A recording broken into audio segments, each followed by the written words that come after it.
I was sitting in a small bank office when the woman across the desk looked up at me and said the one sentence that froze my blood. "Ma'am, this signature isn't yours." And she was right.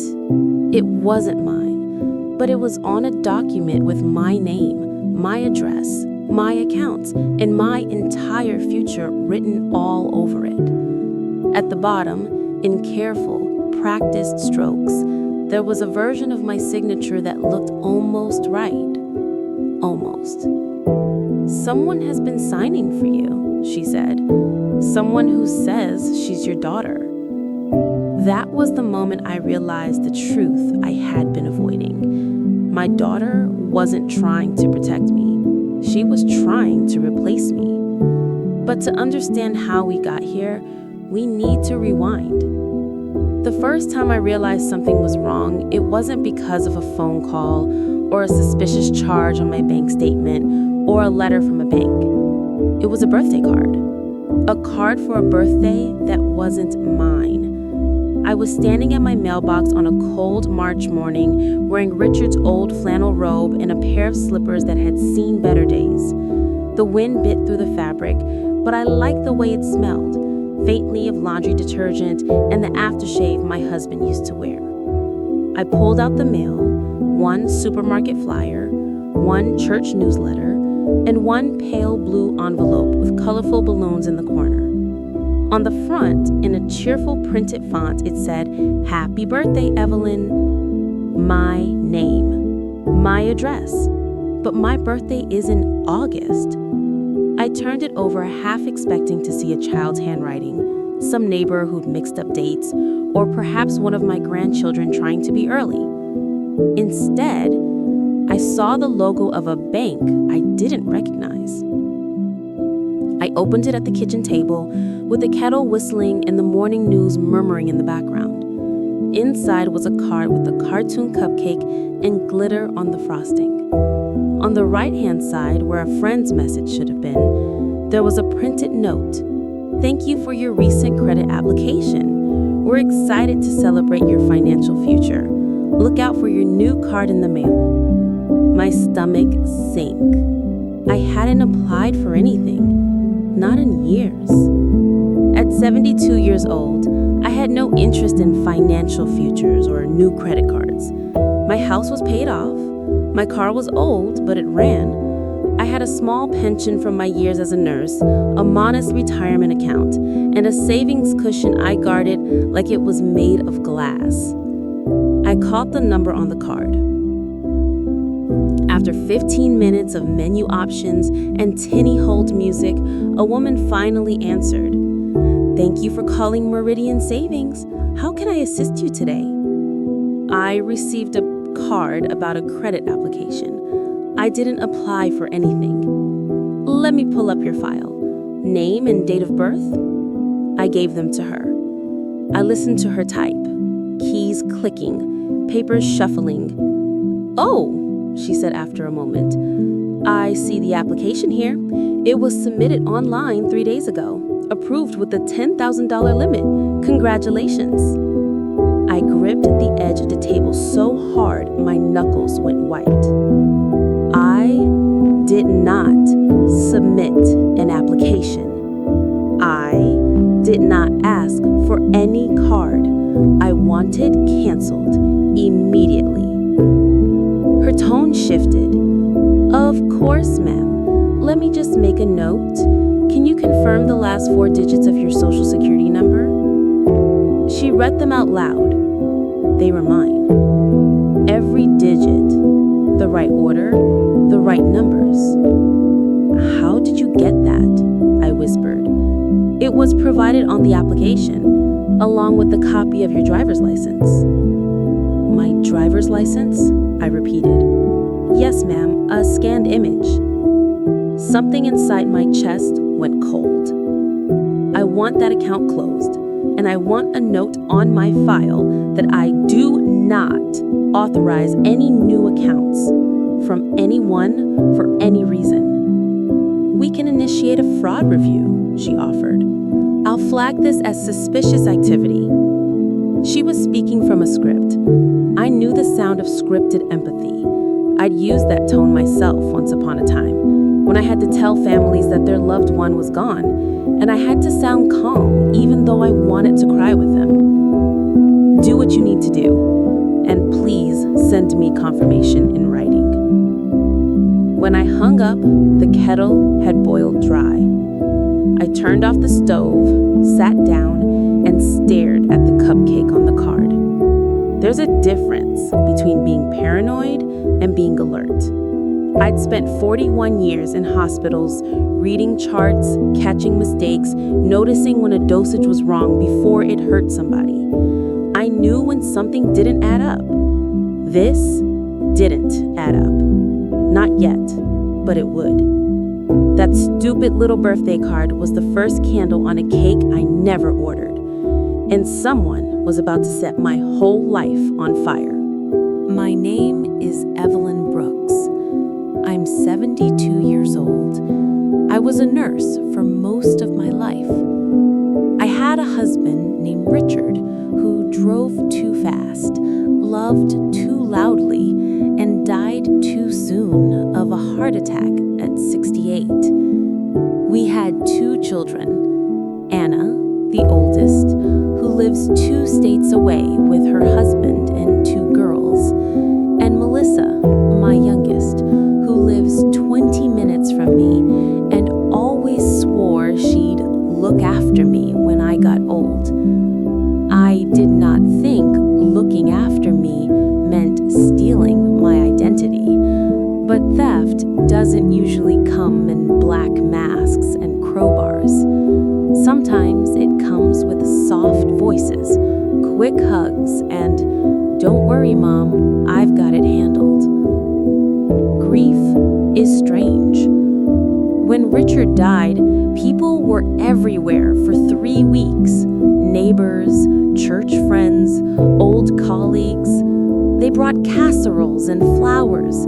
They offered rides and hugs and help I didn't know how to accept.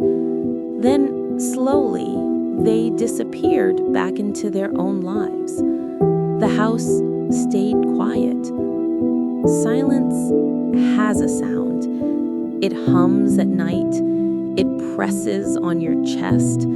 It makes you turn the TV on just to have another human voice in the room, even if it's just a weatherman talking about a storm in a city you don't live in. For a while, my daughters filled the gaps. Anna called every Sunday. Melissa stopped by on Tuesdays and Thursdays. Then Anna got promoted. The calls became shorter, then less frequent, not from neglect, but from the simple math of too many responsibilities and not enough time. Melissa stayed present. She showed up with coffee. She refilled my prescriptions. She cleaned my gutters and scolded me for climbing on ladders. "You're not 25 anymore, Mom," she'd say. "You worry me." She meant it. I believed that. I also believed for a long time that she was the stable one. She had a job at a dental office. She was married to a man named Greg who sold cars and wore expensive watches. They lived in a neat little house in a new development across town. They looked like the advertisement version of doing fine. Appearances are liars. I should have remembered that. After that first birthday card, I tried to tell myself it was a one-off mistake, a fluke, a data error in some bank's system. Then the phone calls started. The first one came during my favorite show. The landline rang. I almost didn't answer. I've learned not much good comes from unknown numbers after 6 p.m. Hello? "Good evening. May I speak with Evelyn Brooks?" a man asked. "This is Evelyn." "Mrs. Brooks, this is Kevin from Horizon Collections. We're calling about an outstanding balance on your account ending in 9127. I don't have any outstanding balance on anything, I said. I show a balance of $2,146.32, he said. Past due 60 days. My heart thudded. For what account? I asked. Our system shows a personal line of credit opened last fall at Evelyn Financial. I've never heard of Evelyn Financial. He paused. Are you saying this is not your account? He asked. I am saying I never opened any line of credit with anyone. You've been scammed, and so have I. He cleared his throat. In that case, ma'am, you may be a victim of identity theft. I would strongly recommend you pull your credit report and file a fraud alert. He gave me a number to call, a website, a list of steps. I wrote them down on the notepad next to the phone. My hands shook a little, but my voice stayed steady. 41 years in medicine teaches you how to stay calm when other people panic. After I hung up, I did something I almost never did. I called my daughters back to back. Anna answered first. Mom, everything okay? I think someone has stolen my identity. She went very quiet. We spent 15 minutes going over what I knew. The bank card, the phone call, the weirdness. I'll come down next month, she said. I can help you go through everything. In the meantime, freeze your credit. You can do it online or by phone. Next month, I repeated. Is it safe to wait that long? There's only so much they can do with your information. Once the freeze is in place, it'll slow them down. Just don't ignore it. I'm not ignoring it. I know, she replied. I'm just trying not to scare you. It's a little late for that, I said dryly. She laughed. It sounded tired. I'll send you some links, she promised. We'll figure it out. When I called Melissa, she didn't pick up. I didn't think much of it. She often let calls go to voicemail at work. She called me back an hour later. Hey Mom, sorry, it's been crazy here today. That new hygienist called in sick and... I think someone is using my identity, I said, cutting her off. Fraud, accounts in my name. She fell silent. For 1 second. 2. 3. Then her voice came back, a little too bright. Oh no, she said. That's awful. Probably some scammer. Older people are always targets, you know? I winced. I'm not helpless, I said. I didn't say you were helpless, she replied quickly. I just meant you're in the demographic. It's not your fault. They probably got your info from some nurses' union database or the hospital. You know how bad those data breaches are. She was talking too fast. I recognized that, too. I'd seen it in patients who were hiding relapses, in families hiding secrets. I got a card from a bank and a collections call for a loan I never took. Ugh, disgusting, she said. Do you want me to come over this weekend? We can go through your mail. I'll help shred anything. I've been thinking we should organize your paperwork for a while. She made it sound like a favor. My chest tightened. Yes, I said slowly. We'll do that on Saturday.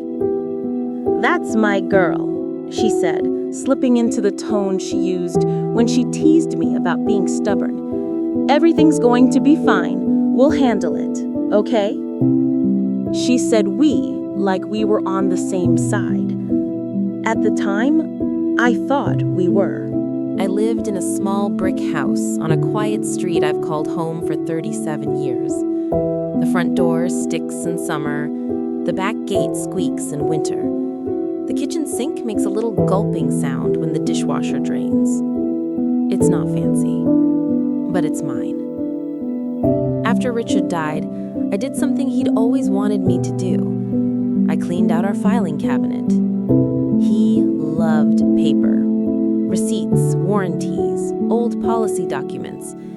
If it had numbers on it, he wanted to keep it for reference. I kept the important things: the deed, insurance documents, medical records, tax returns. Everything else went into tidy stacks to be shredded.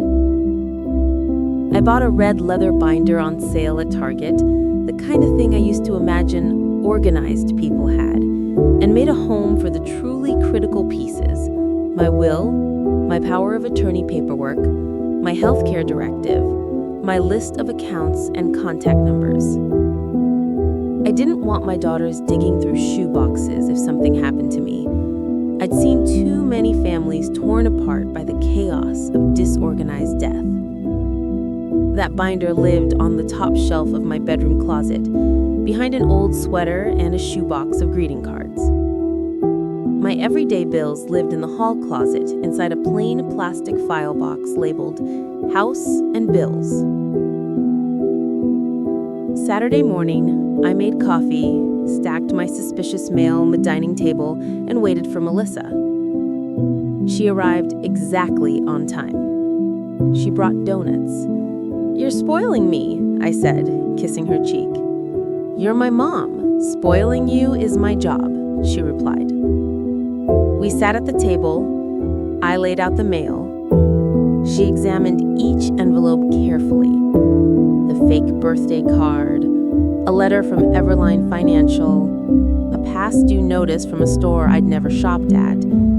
Her face shifted as she read. "Wow," she said. "Yeah, this is definitely fraud. Definitely not good." "I gathered that much," I said. She laughed weakly. "So, what's the plan?" she asked. "I'm going to freeze my credit, call the 3 bureaus, file a fraud alert, and I need to file a police report, apparently." Her eyes widened.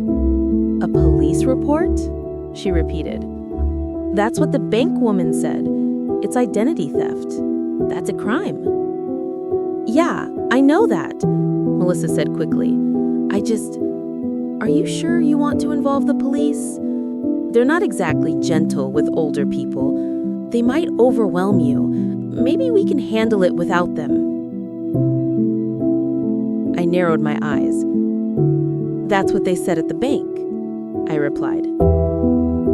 "Without a report, they don't take it as seriously." She stared at the table. "Okay," she said finally. "Okay. If that's what you want to do, I'll help you. We can make calls together on Monday. I'll take off early." "You don't have to take off work," I said. "I can do it."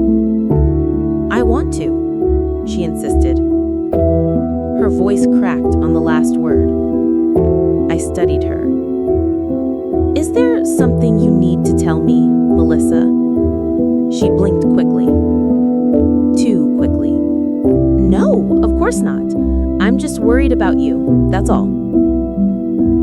She stood abruptly. "Where do you keep all your bills? The regular ones.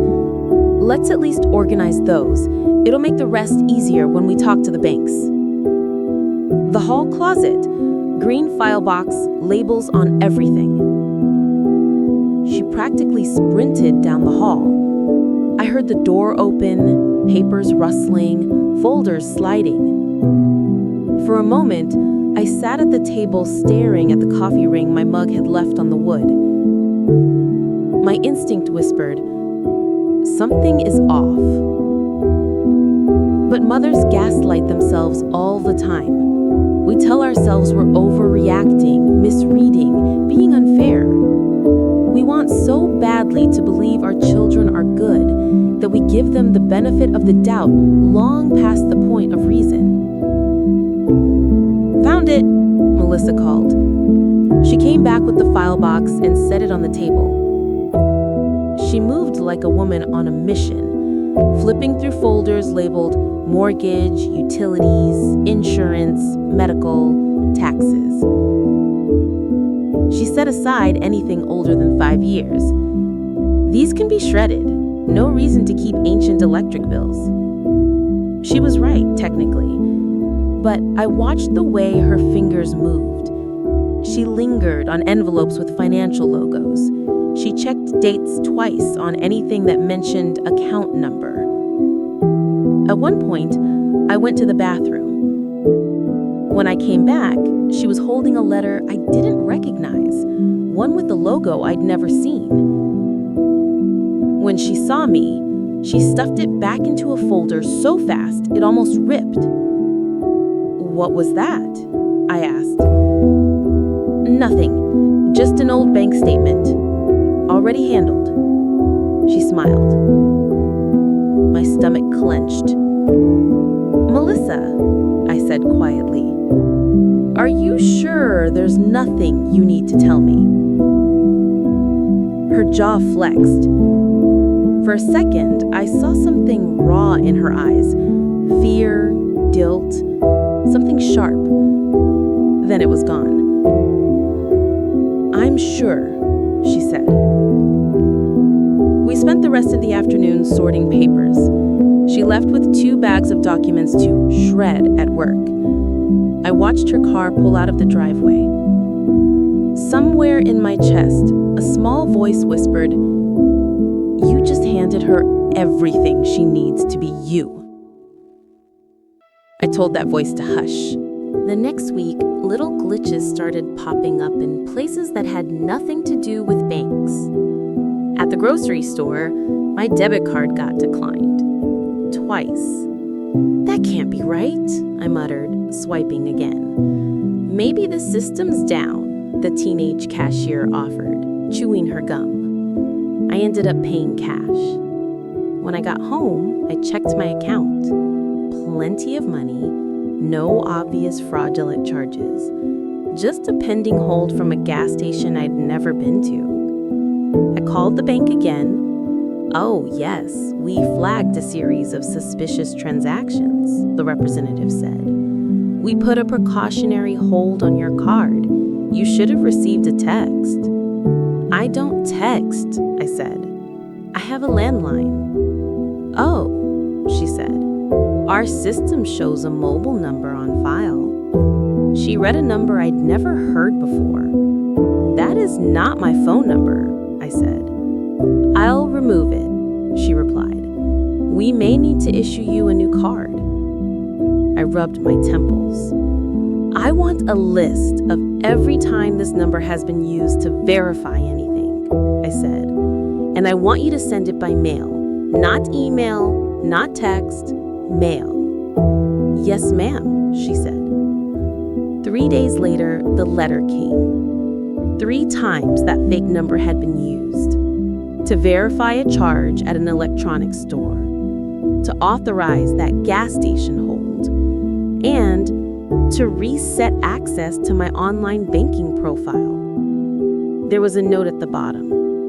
"If you did not authorize these actions, contact our fraud department immediately." I picked up the phone. Someone answered on the second ring. As we talked, I found myself pacing. I rarely pace. Pacing burns energy I don't have. But fear is a strange fuel.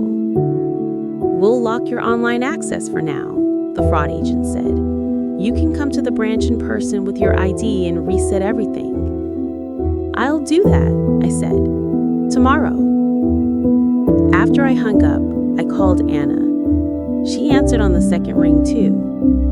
"Mom, you okay?" "No, I don't think I am." I told her about the phone number, the declined card, the bank letter. She sighed. Mom, this is escalating, she said. You need someone there with you. Can Melissa go to the bank with you? I suppose, I said slowly. Let her drive you. Bring your ID. Let the bank see your face. That way, if someone shows up later pretending to be you, they'll know. That's a terrifying thought, I said. It's a terrifying situation, she replied. But we'll get ahead of it, okay? I wanted to believe her. I really did. Melissa picked me up the next afternoon. She was wearing scrubs from the dental office, hair tied back in a messy bun, keys jingling in her hand. You ready, Mom? She asked. Yes, I said. Bank, then lunch. We made small talk on the drive. Kids, weather, a neighbor's new dog. She didn't mention the fraud. Neither did I. The bank was busier than I expected. We took a number and sat in plastic chairs.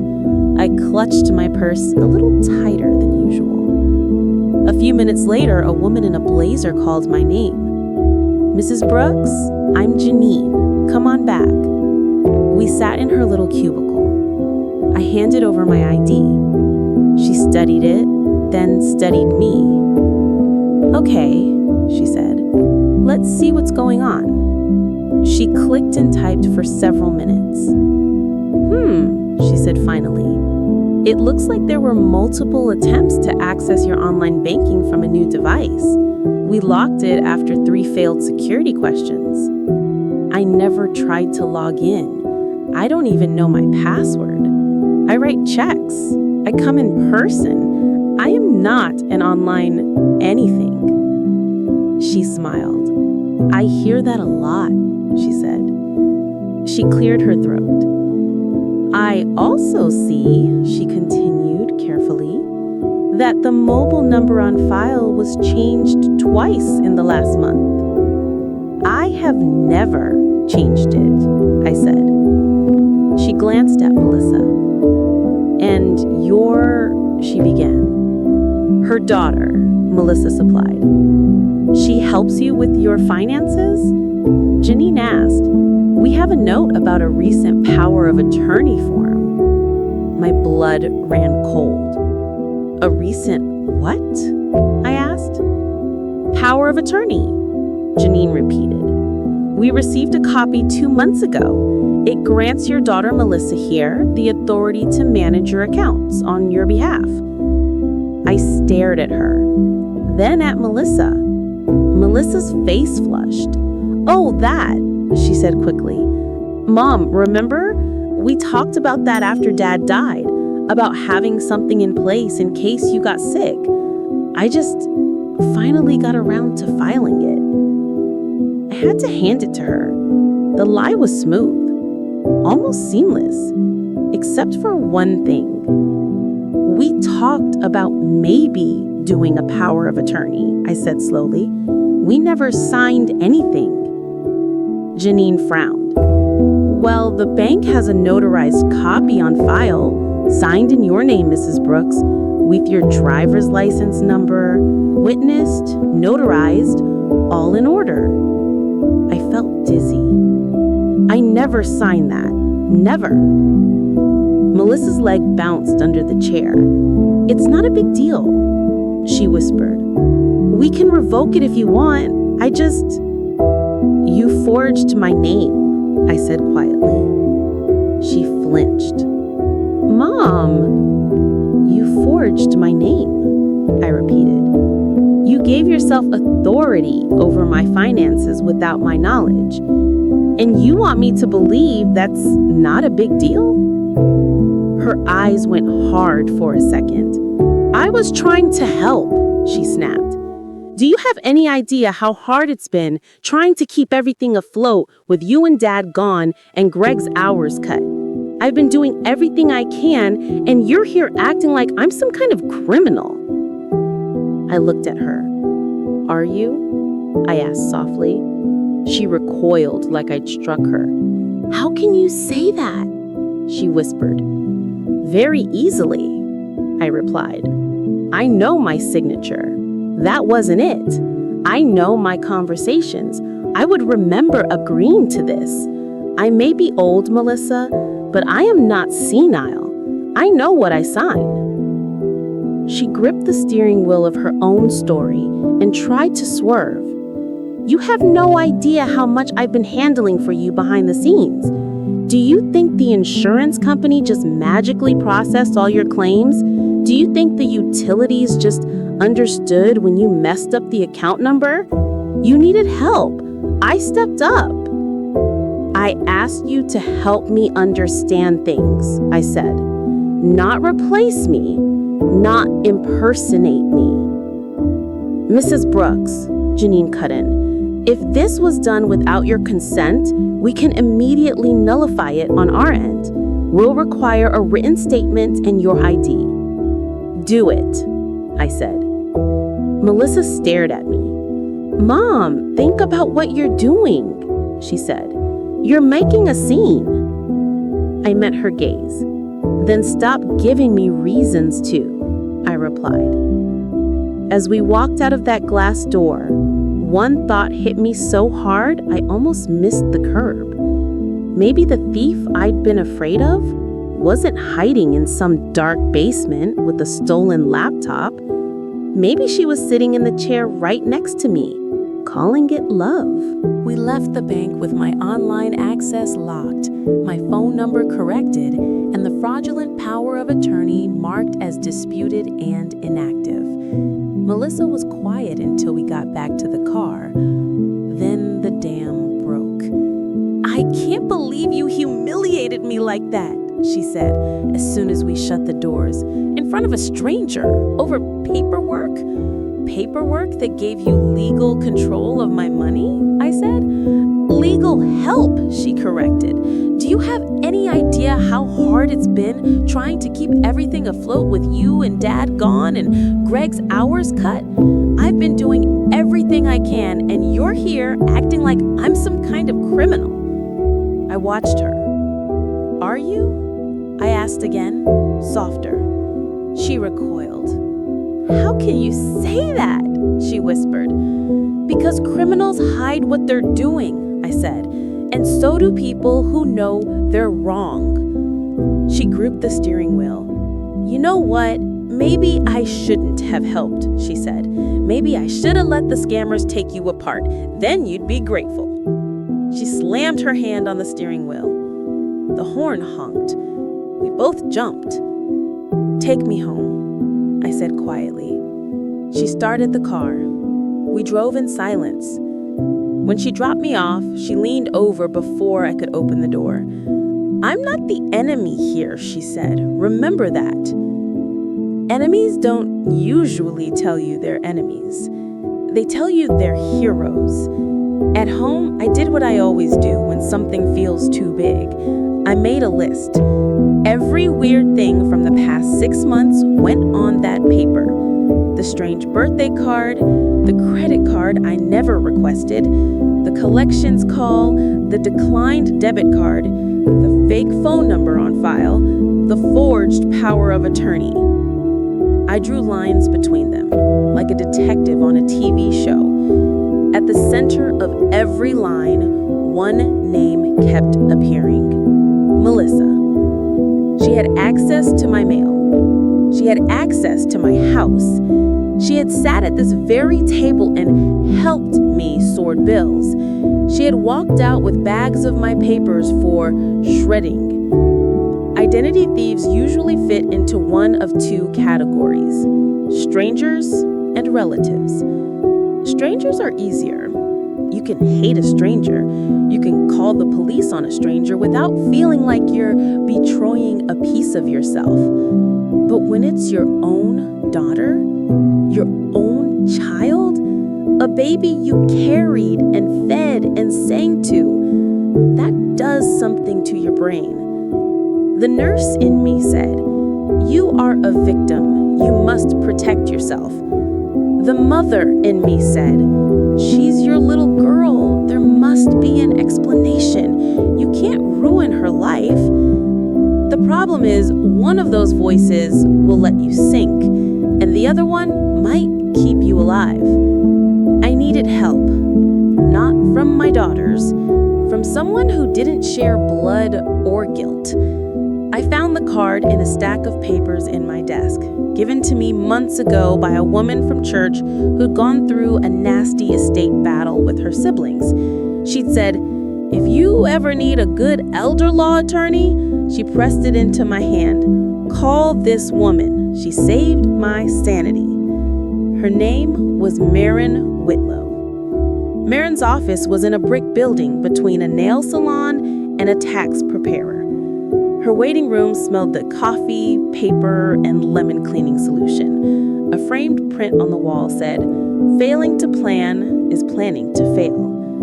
I sat in a chair that was a little too low for comfort and watched other people shuffle in and out. An older man with his son, a woman my age with a thick folder of papers, a young couple whispering urgently. Finally, her assistant called my name. "Mrs. Brooks, Marin will see you now." Marin was in her 40s, with streaks of silver in her dark hair and glasses that made her look like she saw everything. Because she did. "You must be Evelyn," she said, standing to shake my hand. "Have a seat. Tell me why you're here." I placed my list on the table between us. "I think my identity is being stolen, and I think my daughter is involved." She didn't flinch. She didn't say, "I'm sure that's not true," or "maybe it's a misunderstanding." She just nodded. "Okay," she said. "Start from the beginning." So I did. The birthday card, the bank, the branch visit, the forged power of attorney. Her pen moved across a legal pad, but her eyes never left my face. "And this daughter," she said when I finished, "does she have access to your home, to your documents?" "Yes," I said.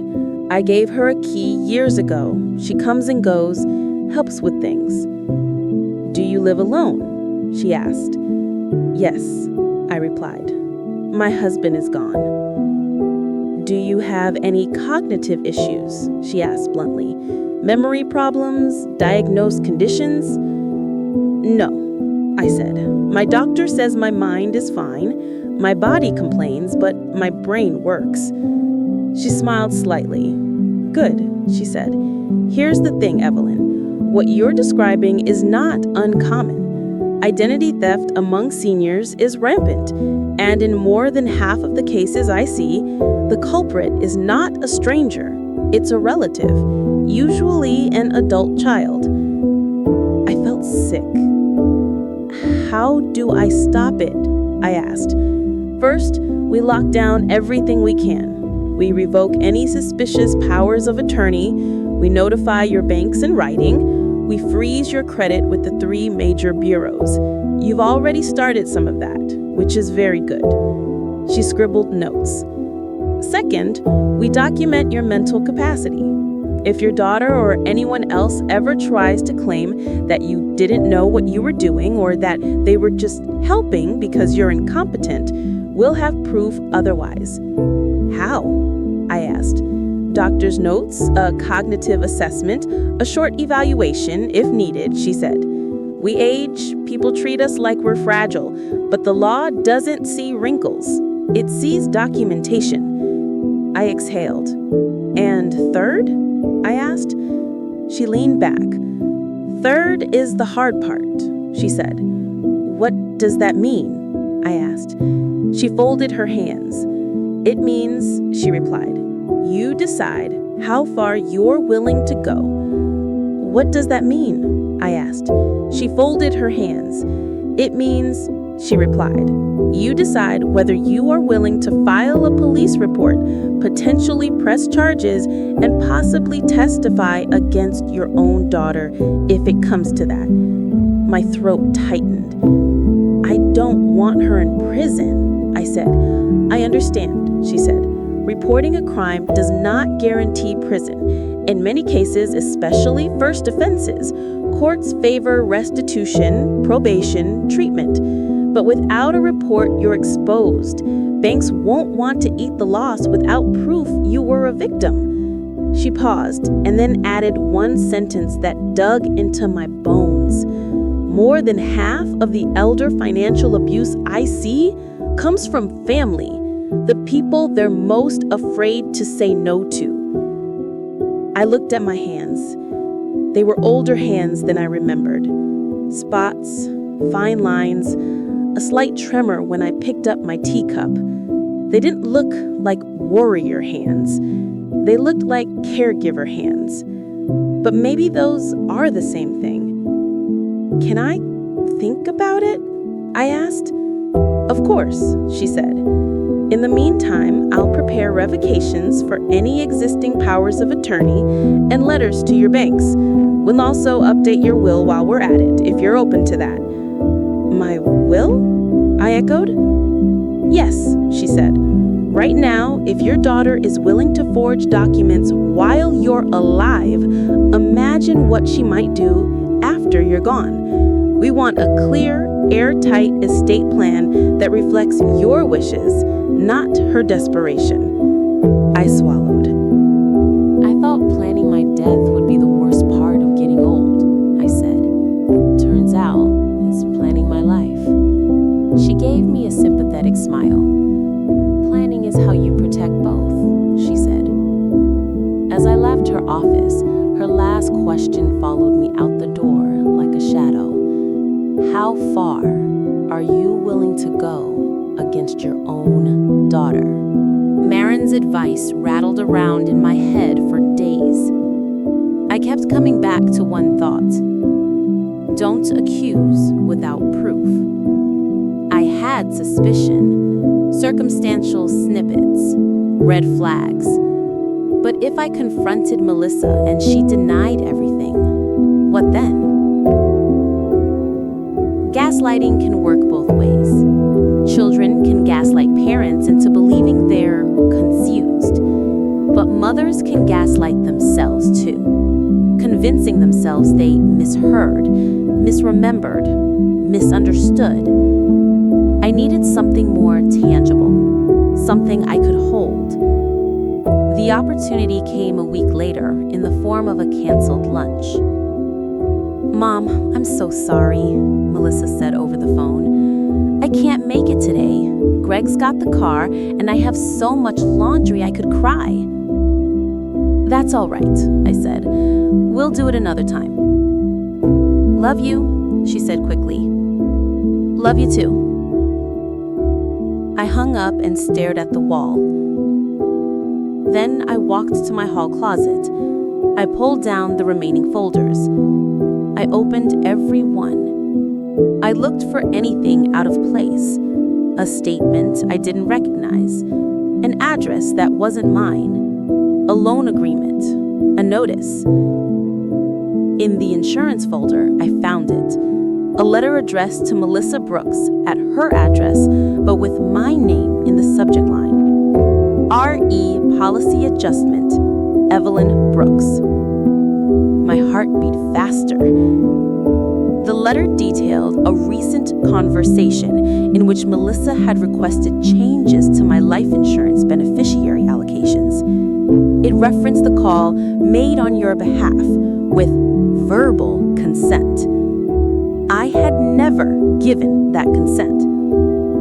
The new primary beneficiary? Melissa.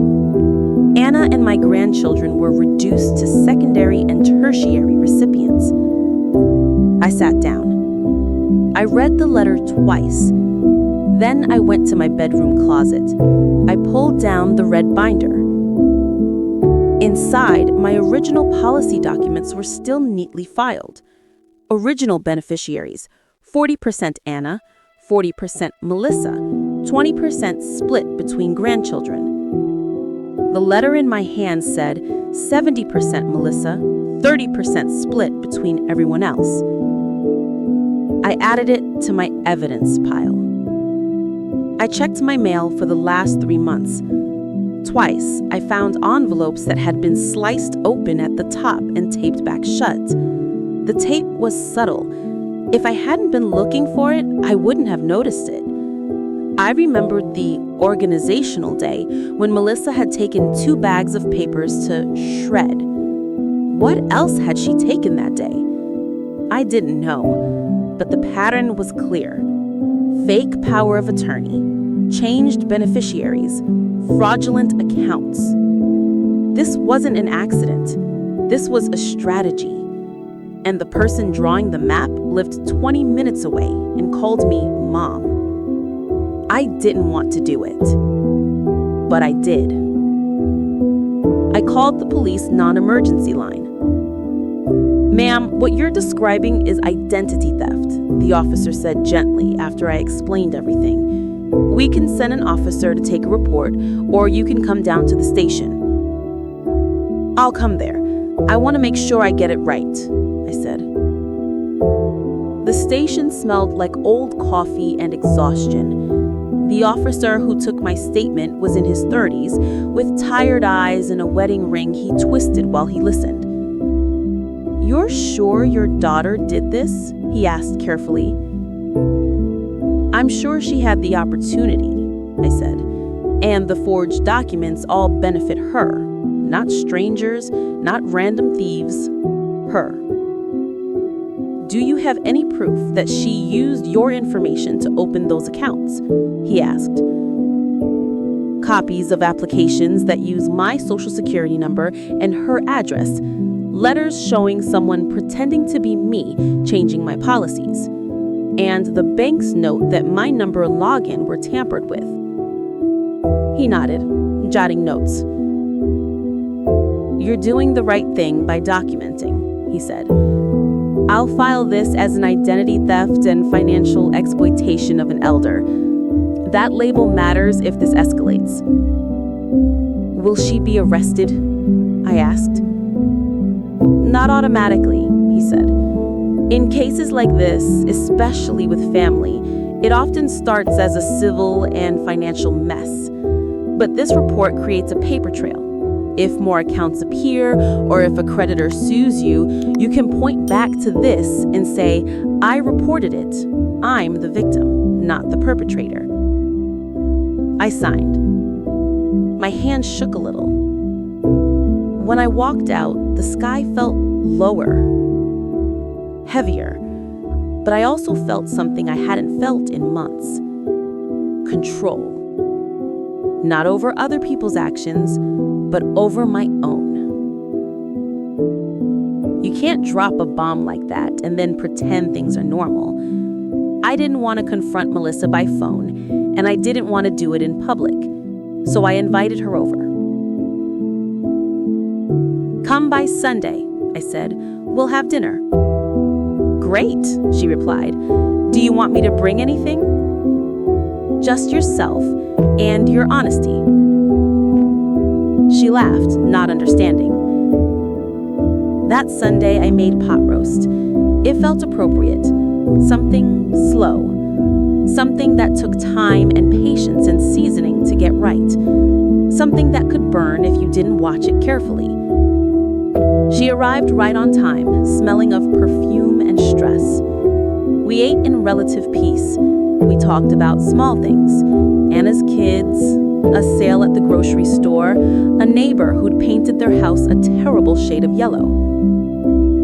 Finally, I set my fork down. "Melissa, I went to see an attorney." She froze.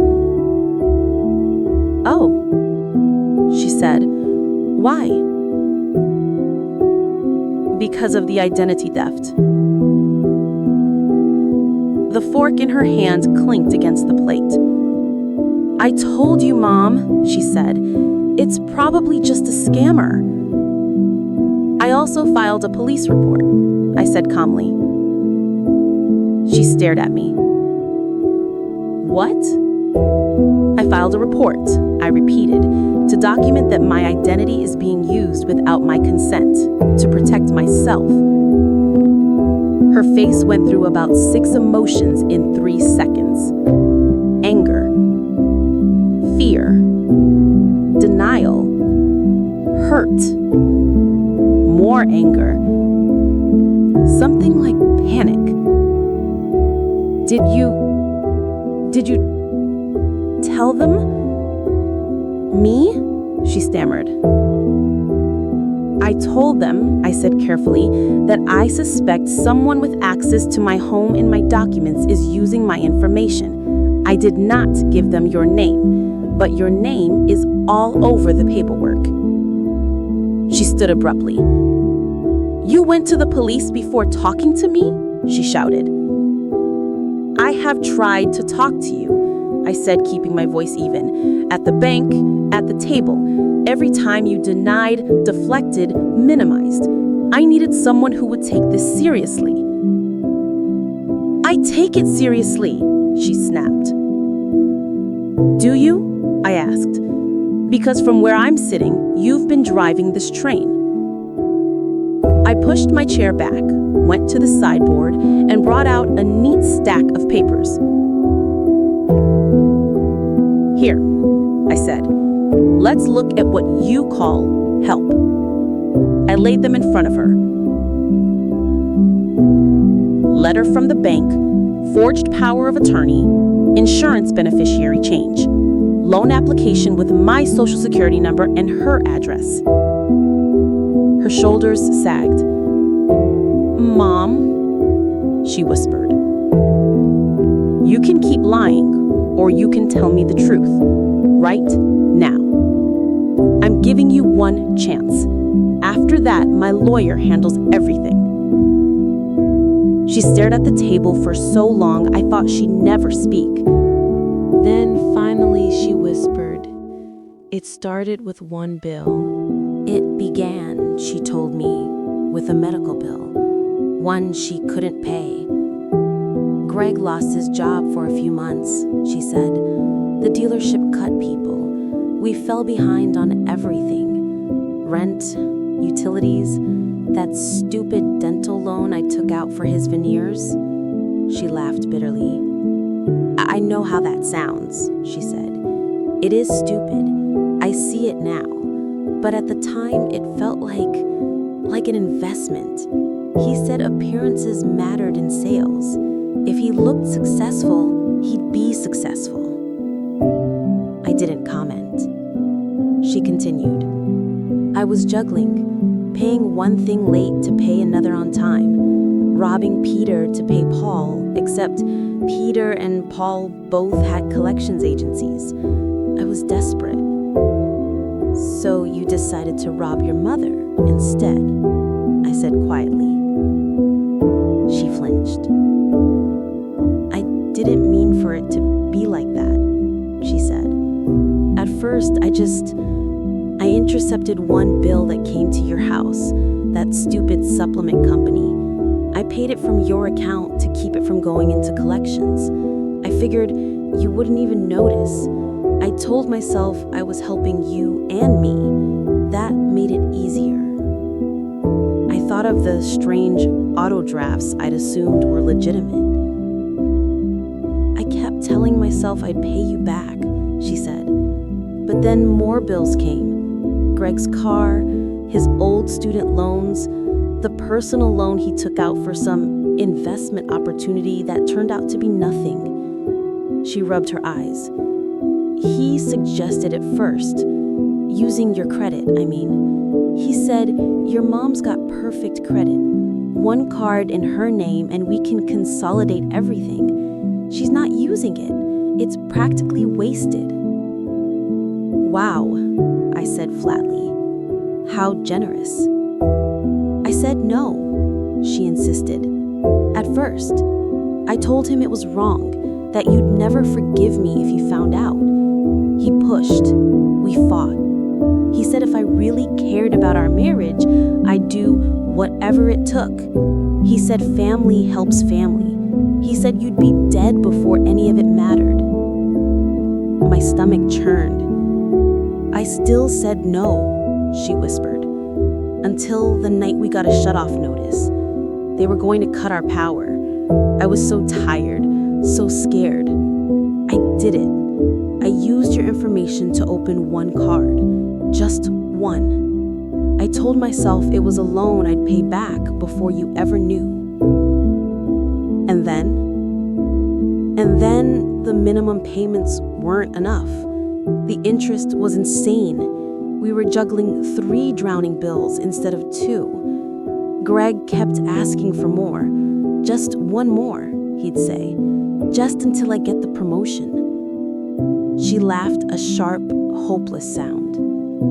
Except the promotion never came, and the pressure never stopped. So you doubled down, I said. She nodded miserably. It got easier, she admitted. The second forgery, the third, that's the worst part. The first time I cried in the car. By the fourth, I was numbed. I started thinking of it like paperwork, not theft. I told myself you were comfortable, that you wouldn't feel it. You told yourself a story where I wasn't a person, just a line of credit with a face you recognized.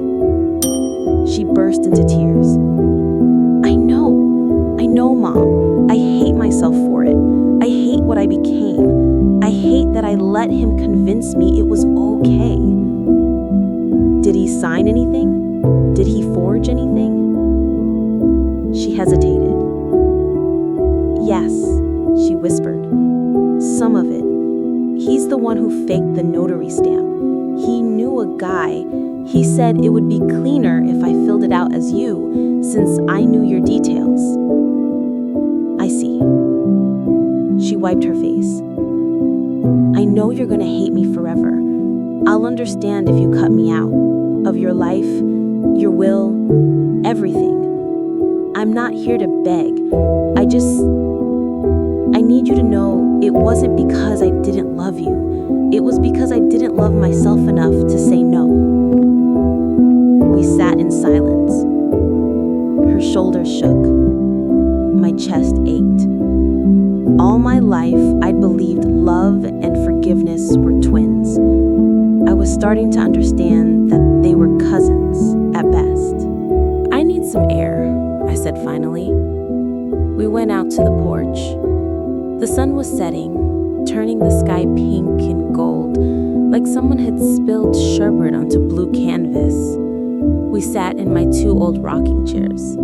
She picked at a splinter in the armrest. I have questions, I said. She nodded. Are there any accounts in my name that I don't know about? I asked. Now is your chance to tell me all of them. Not some, not just the ones you think I'll eventually find. All. She took a shaky breath. There are 3 credit cards, she said. The Meridian one from the birthday card, an Everline line of credit, and a store card for the electronics place. Total, maybe 18,000? I inhaled sharply. Keep going, I said. There's a personal loan that got denied, she admitted. They wanted more collateral. That's the paperwork you found in my car. I didn't get the money, just the rejection. And the phone bill? I asked. That's mine, she said quietly. I put it in your name when my old carrier cut me off. I switched it back to mine yesterday. I have the confirmation email. Anything else? I pressed. A long pause. I changed one of your life insurance allocations, she whispered. I panicked. I thought if something happened, I'd need more to clean this up. I didn't think about what it meant for Anna and the kids. I have the forms. We can change it back, please. I exhaled slowly. Okay, I said. Here's what's going to happen. She tensed.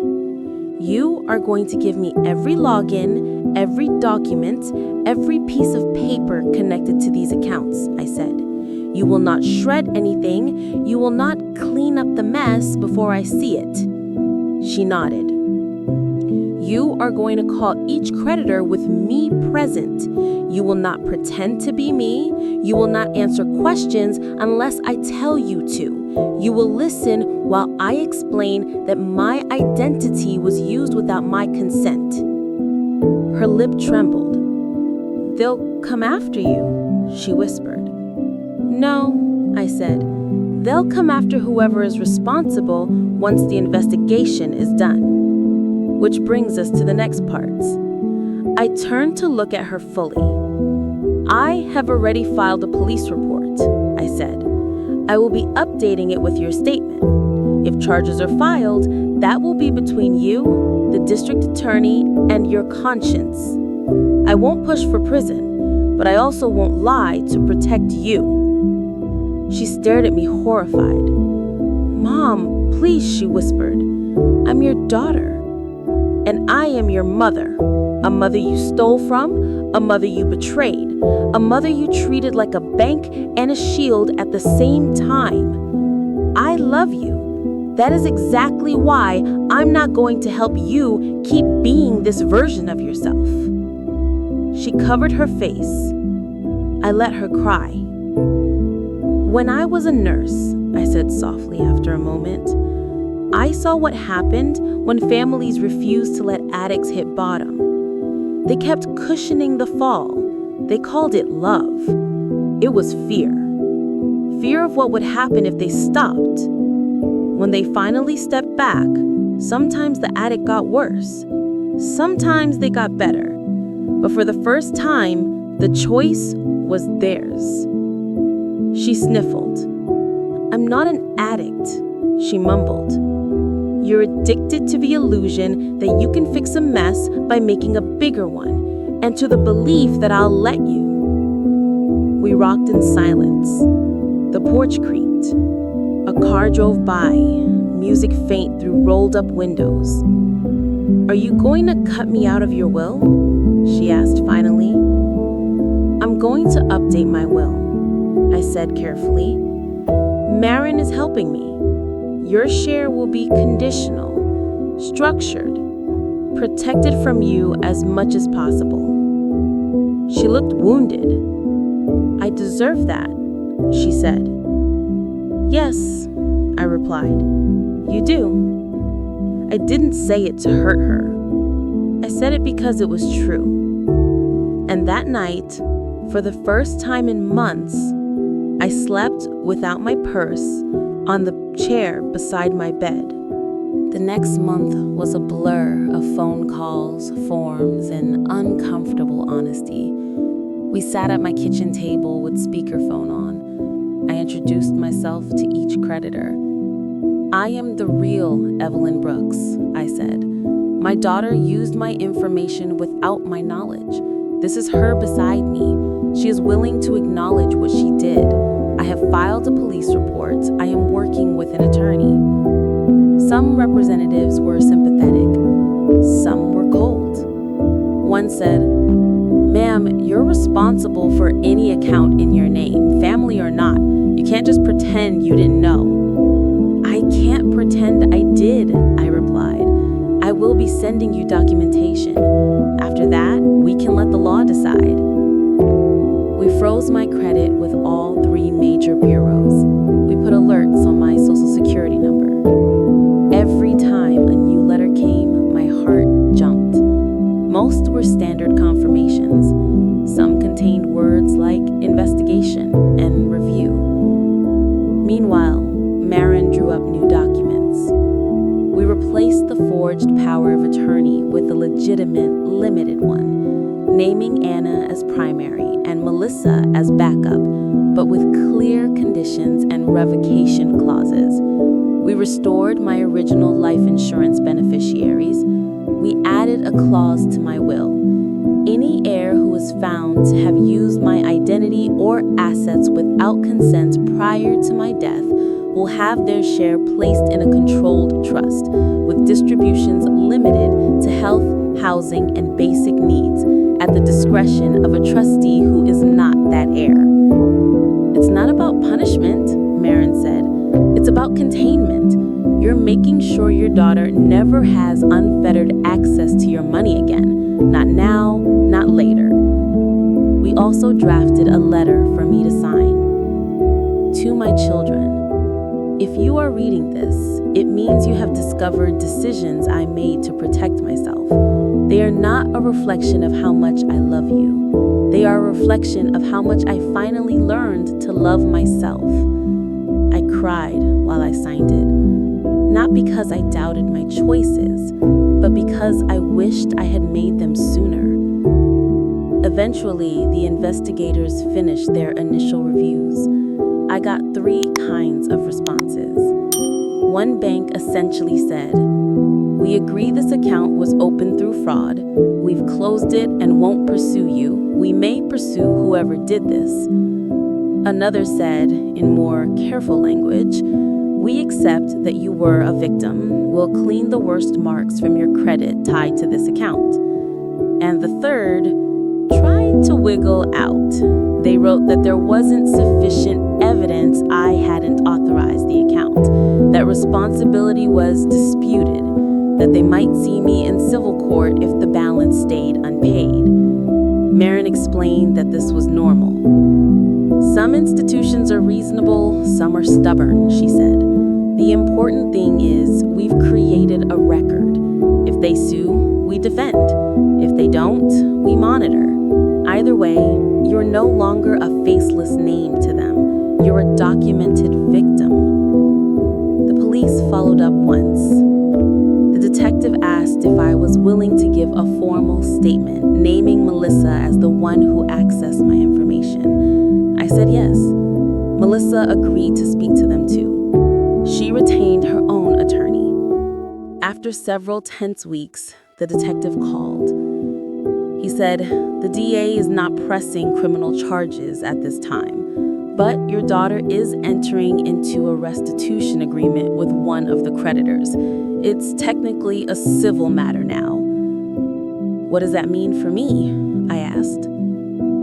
"It means that, as long as you keep your protections in place, you shouldn't be liable for the debt, and there's a record of what happened in case anything similar comes up later."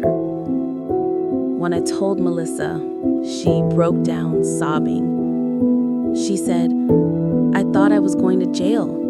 I said, "You still might someday if you keep living like this.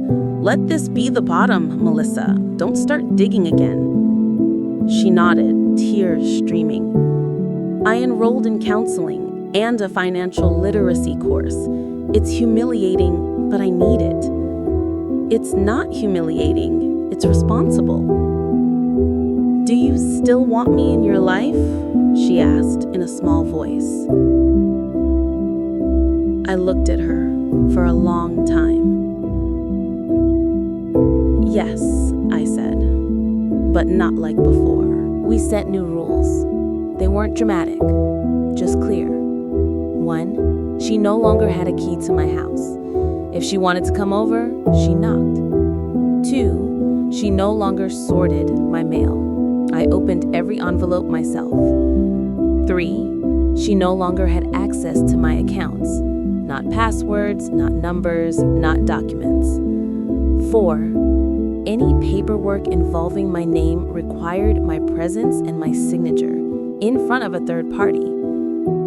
5, we talked about money openly or not at all. She balked at some of it. "I feel like you don't trust me," she said. "I don't," I replied calmly. "Trust is not a right, it's something you earn. You spent years spending it like it was infinite. Now you get to earn it back, inch by inch." She cried. I hurt. We both survived. Love without boundaries turned you into a sponge. You soak up everyone else's mess until you're saturated and useless. I was done being a sponge. I used to think that being a good mother meant shielding my children from consequences, smoothing their paths, paying their surprise bills, fixing their emergencies. I thought love was measured in how much pain you absorbed on their behalf. But love without boundaries turns you into a sponge. The truth is, I wasn't just mad at Melissa.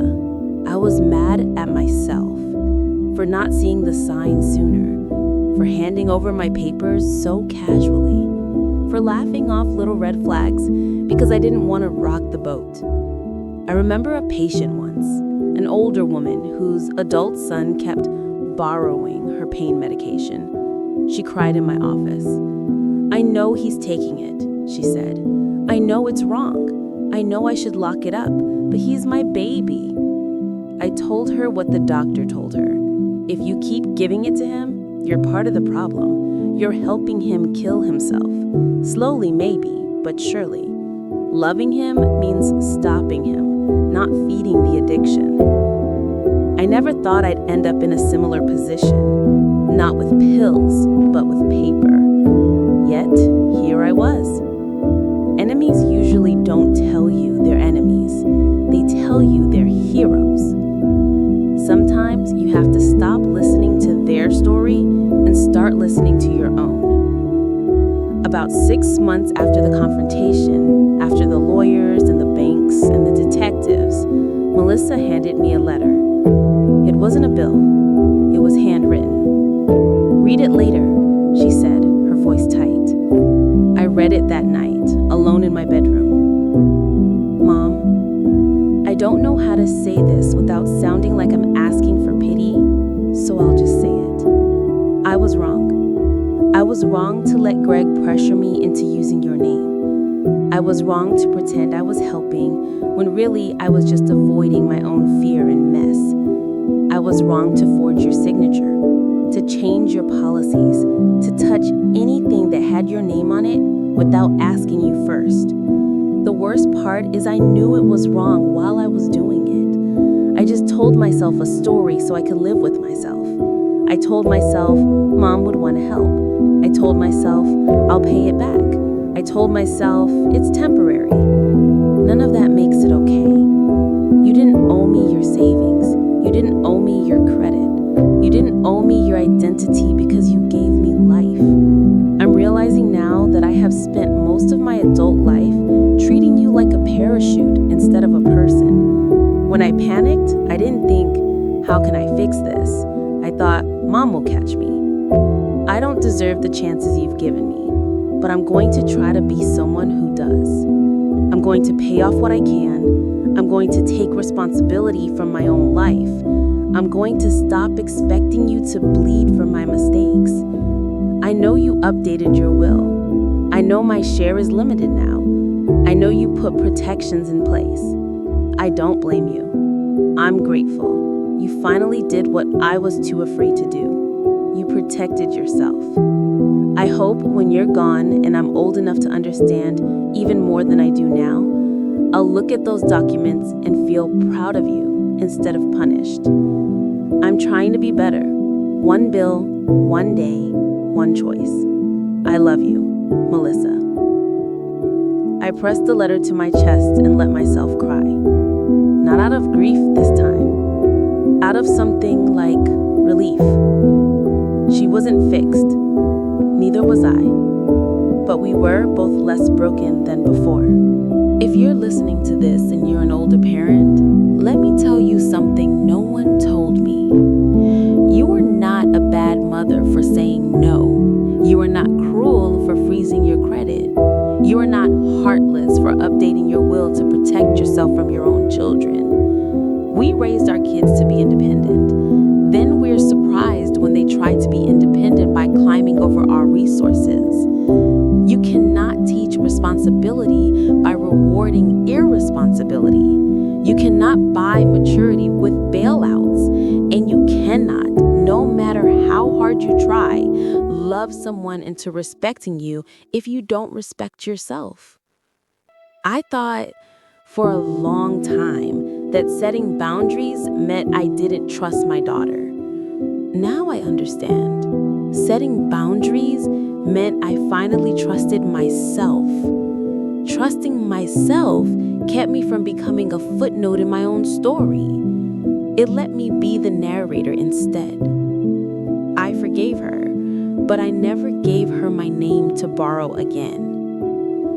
The last piece fell into place on a Tuesday. I went to the bank, my real bank, where they now know my face, my voice, and the fact that I carry a little notebook with every important detail written down in my own hand. I added something to my file. In the event of my death, please contact my attorney, Marin Whitlow, before releasing any funds. My will and estate plan are on file with her. No one is authorized to handle things informally. The banker nodded. "Very smart, Mrs. Brooks," he said. "You're more prepared than most people half your age." "People half my age should be more prepared," I said. He laughed. At home, I sat on my couch with a cup of tea and watched the light move across my living room. The house was still the house Richard and I had built a life in. The walls were the same color, the photos the same. The couch still had the same coffee stain from the time my granddaughter knocked over a mug when she was 3. But I felt different, more solid. My phone buzzed. A text from Melissa. "Just paid another $200 toward the restitution plan. It's going to take a while, but I'm doing it. No new debt, no more lies. Hope you're okay today. Love you." I smiled, typed back. "Proud of you.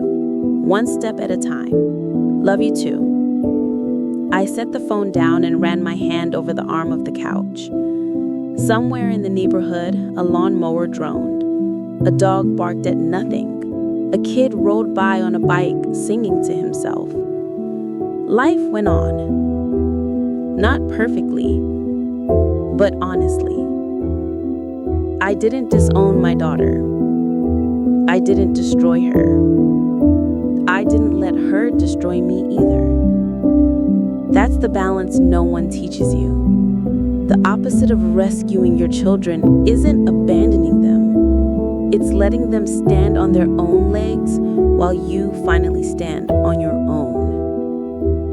My daughter stole my identity, so I reported it. I fixed what I could. I protected what I had left. And then I did something even harder. I forgave her, but I never gave her my name to borrow again. And that, in the end, is how I took my life back. Not with revenge, not with rage, but with respect for myself, for my work, for the woman I still am, even at 72. Not just mom, not just grandma, not just a walking credit score.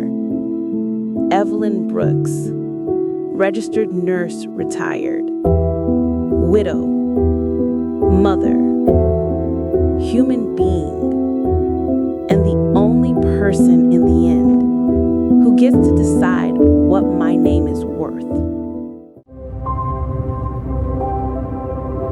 If this story touched your heart, you're welcome to like, comment, and subscribe. Thank you for being here.